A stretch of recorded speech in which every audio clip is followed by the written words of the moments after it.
Hi guys, I'm reading to you late at night this time, which is why I already have my glasses on. So, are you ready for chapter 9? It is called The Watsons Go to Birmingham, 1963. And in my house, that's when we would say roll credits, because that is also the title of the book.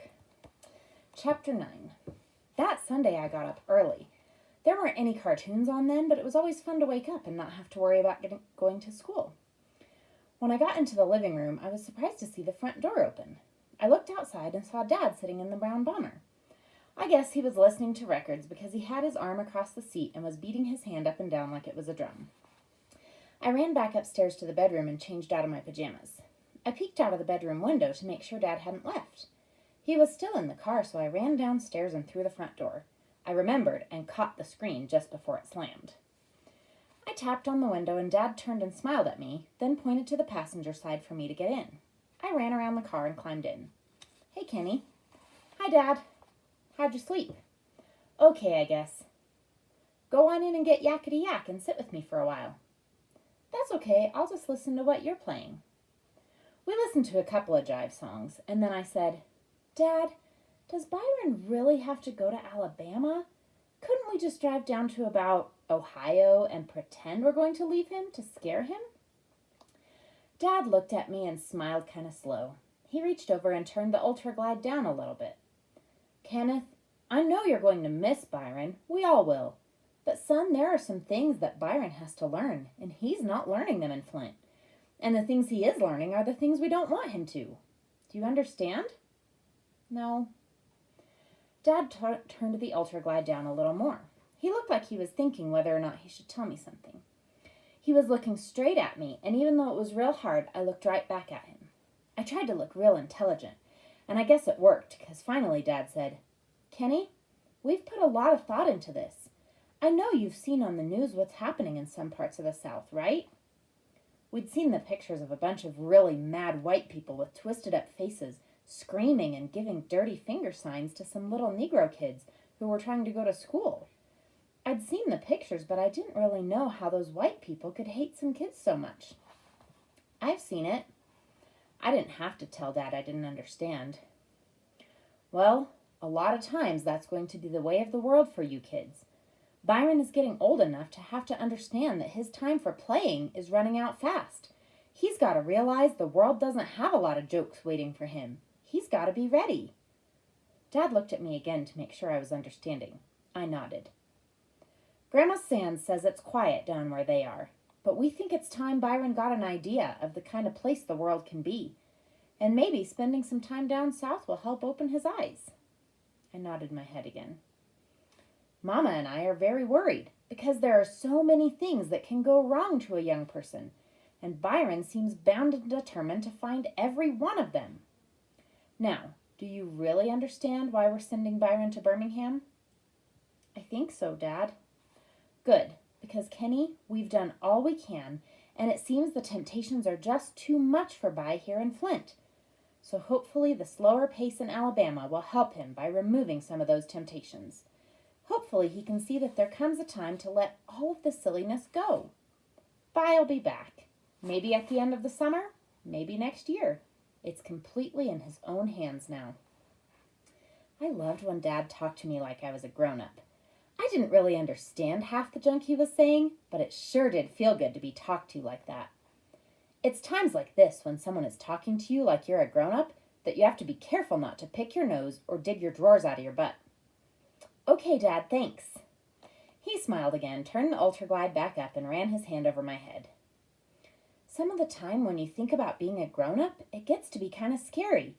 I couldn't figure out how Mama and Dad knew how to take care of things. I couldn't figure out how they knew what to do with Byron. Dad? I don't think I'll ever know what to do when I'm a grown-up. It seems like you and Mama know a lot of things that I can never learn. It seems real scary. I don't think I could ever be as good a parent as you guys. Dad turned the Ultra Glide back down.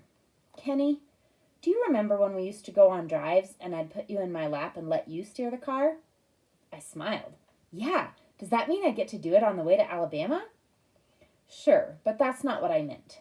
Do you remember how big and scary the car seemed to be the first time you were behind the wheel? Dad was right. Even though I knew he was watching everything real close, it was still scary to steer the brown bomber. Well, that's what being a grown-up is like. At first, it's scary. But then, before you realize, with a lot of practice, you have it under control. Hopefully, you'll have lots of time to practice being grown-up before you actually have to do it. This was making sense to me. And as far as you being a good parent, don't worry. You'll learn from the mistakes your mother and I make, just like we learned from the mistakes our parents made. I don't have a single doubt that you and Byron and Joey will be much better parents than your mother and I ever were. Dad stopped talking for a second. Besides, some of the time we don't think we've done such a good job. But you're right, Kenneth. It can be scary, and it gets a lot scarier when you see you're responsible for 3 little lives. A lot scarier. I waited to see if Dad was going to talk to me like this anymore, but he turned the music back up. We listened to his junk a little more, and then I said, Dad? Yeah? I've got one more question. He turned the Ultraglide down a little again and gave me his serious look. What do you want to know, Kenny? Is it too late to go get Yakety Yak? Dad laughed and sent me in to get it. I had to promise to play it only 3 times, though. After the 3rd time, I asked, Dad, why did you buy this record player? Don't they have radio stations in Alabama? Sure they do. Lots of them. But you see, once you get south of Cincinnati, the only kind of radio station you can get is hillbilly music. And you won't believe this, but if you listen to any kind of music long enough, first you get accustomed to it, and then you learn to like it. Now, your mother and I made a deal when we first got married, that if either one of us ever watched the wonderful, wonderful Lawrence Welk show, or listened to country music, the other one got to get a free divorce. I'm kind of used to your mother, and I don't want to have her dump me, so instead of taking the chance I would get hooked on hillbilly music, I thought it would be wise to bring our own sounds along with us. Even though this made sense to me, Mama didn't buy it, and for the next week while we were getting everything set for going to Alabama, she kept reminding Dad how much the Ultraglide cost, and how it messed up all the plans she'd written in her notebook. Me and Joey were in the living room playing when Mama and our neighbor Mrs. Davidson came in. Hello, Joetta. Hello, Kenneth. Hi, Mrs. Davidson. I noticed right away that she had something behind her back. She said, Since I won't be seeing you for a while, I thought I'd give you something so you wouldn't forget about me, sweetheart. She stuck a box out toward Joey. I could kill Joey the way she opened presents. Instead of ripping the wrapping paper off, she hunted around to find each piece of tape, then peeled it off real careful. It took her about 2 days to get all the paper off and open the box. Joey finally held up her present. I didn't think Mrs. Davidson noticed, but I could tell there was something that Joey wasn't too happy about. She looked at Mama real quick, and Mama looked at her. Then Joey said, Thank you very much, Mrs. Davidson. Mama smiled. Mrs. Davidson took the present from Joey and handed it to Mama. See, Wylona? It's just like I told you. Look at that smile. The minute I saw it, it reminded me of Joetta. Is that her smile or what? In fact, do you know what I named this angel? Joey pretended she was stupid and said, No, Mrs. Davidson. I've named her after my favorite little girl. This angel's name is Joetta. I went over for a closer look. Mrs. Davidson had bought Joey a little angel that was kind of chubby and had big wings and a halo made out of straw. The only thing about its smile that looked like Joey to me was that the angel had a great big dimple, too. It was made out of white clay, and it looked like someone had forgotten to paint it. The only thing that had any color on it were its cheeks and its eyes. The cheeks were red, and the eyes were blue. Mrs. Davidson said, Ooh, child, give me one more big hug before I go. Joey got up and hugged Mrs. Davidson, then took her angel and said, I'm going to put her in my room. Thank you, Mrs. Davidson. You're welcome, precious. Mrs. Davidson looked like she was going to cry. We all knew she'd kidnap Joey if she had the chance. She liked her that much. When Mrs. Davidson left, Mama went upstairs and into Joey's room. I eavesdropped. They were both sitting on Joey's bed. I was very proud of the way you behaved, Joetta. What was wrong?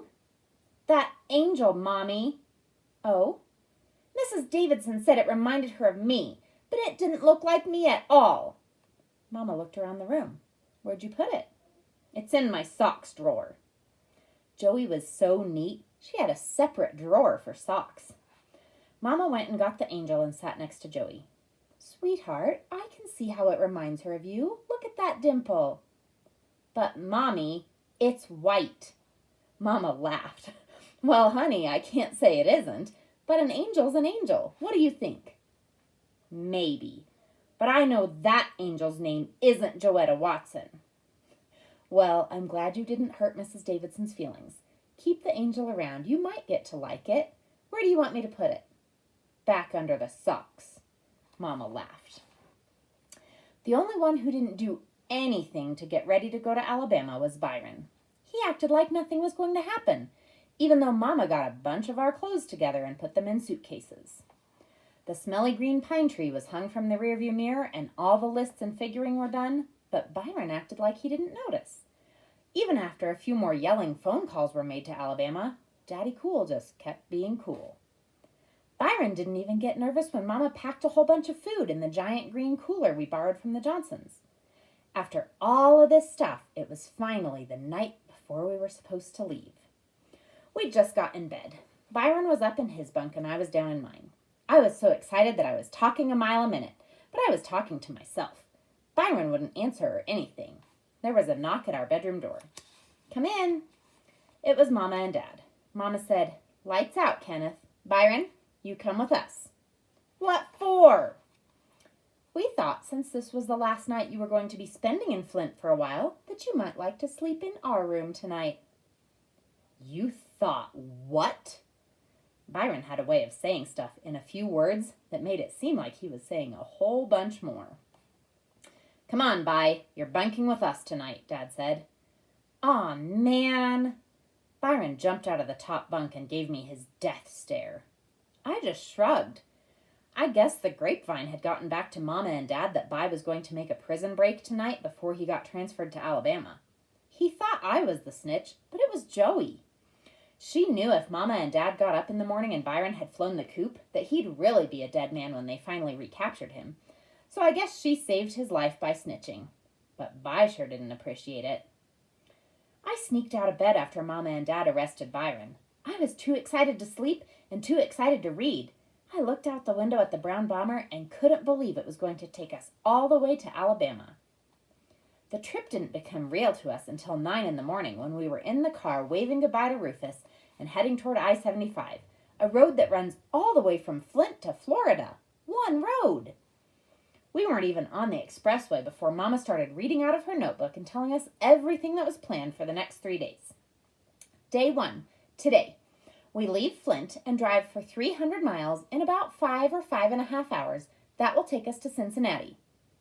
300 miles in one day? It just didn't seem like that could be done. Me and Joey shook our heads. Byron looked out the window. In Cincinnati, we'll get a room in a motel. We brought plenty of blankets so you kids will be able to sleep on the floor. Me and Joey cheered. We'd never been in a motel before. Byron just kept looking out the window. Day 2, tomorrow. Now, your daddy and this car both aren't as young as they used to be, so we don't want to push either one of them too hard. Dad looked shocked. So we rise and shine real early in the morning and drive for 250 miles in about 5 or 6 hours. That should put us right outside Knoxville, Tennessee. Mr. Johnson says there are some clean, safe rest stops there so we can spend the night in the car. If that's true, we'll stay there. If not, we'll have to see if we can find a motel room in Knoxville. Day 3. Monday. This is going to be a tough day for your daddy because he's going to have to drive for more than 6 hours. After we leave Knoxville, we've got about 300 miles to go. If we leave early enough, we'll be pulling into home about 3 in the afternoon. Mama turned the page in her notebook. We're going to be able to stop once a day on the way down for hamburgers and once a day on the way back. Me and Joey cheered again at this news. Byron acted like he didn't hear. Now, if we sleep in the car outside Knoxville, we can stop one more bonus time coming and going. Otherwise, the cooler in the trunk is full of chicken, soda pop, potato salad, sandwiches, and fruit for the whole trip down. I'm sure Grandma Sands will have everything set for the way back. I thought about it for a minute, then asked, Mama, how come we don't just drive till Dad gets tired and then stop? Dad did an imitation of a hillbilly accent. 'Cause, boy, This here is the deep south y'all is gonna be driving through. Y'all colored folks can't just be pulling up to any old where and be expecting to get no room or no food. You hear, boy? I said, you hear what I'm saying, boy? Me and Joey laughed again, and even Byron kind of smiled. This only encouraged Dad to say more Southern-style stuff. Y'all didn't know that, boy? What's the matter with you? You think this here is America? Mama had everything planned about the trip.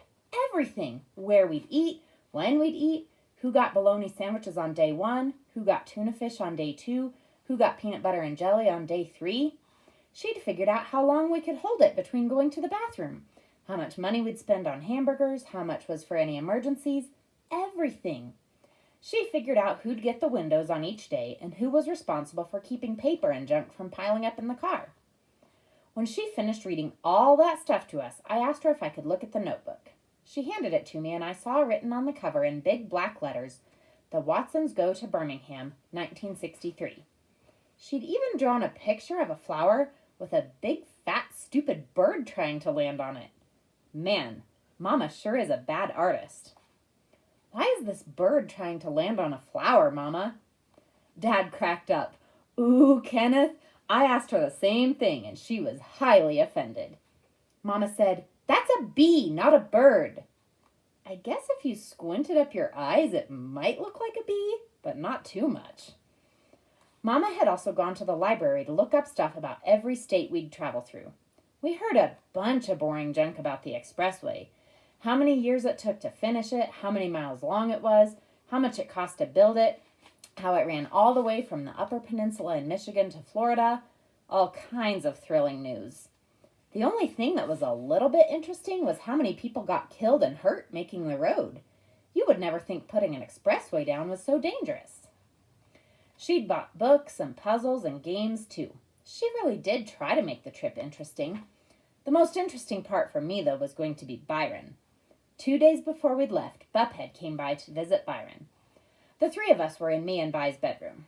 They tried to bully me out of the room, but I stayed. They were sitting in the upper bunk, and I was in the lower one. Man, Buphead complained, I couldn't live with your old man. We'd be coming to blows daily, Jack. What can I say? Byron answered. Not much. I can't believe they're going to make you spend the whole blank summer in hot old Alabama. Shoot, I'd find somewhere else to stay. You're going to be black as the ace of spades when you get back. They got some show enough sun down there. Yeah, but dig. I got a way to pay them jive old squares back. Yeah? What you gonna do? I ain't even sure if I'm gonna go. But if I do, I know how they is. They gonna try some of that Ozzie and Harriet TV show mess on the way down. You know, playing games and counting cows and guessing how many red cars we gonna see in the next 2 miles and all that 369, but I'm ready for 'em. Yeah? Yeah.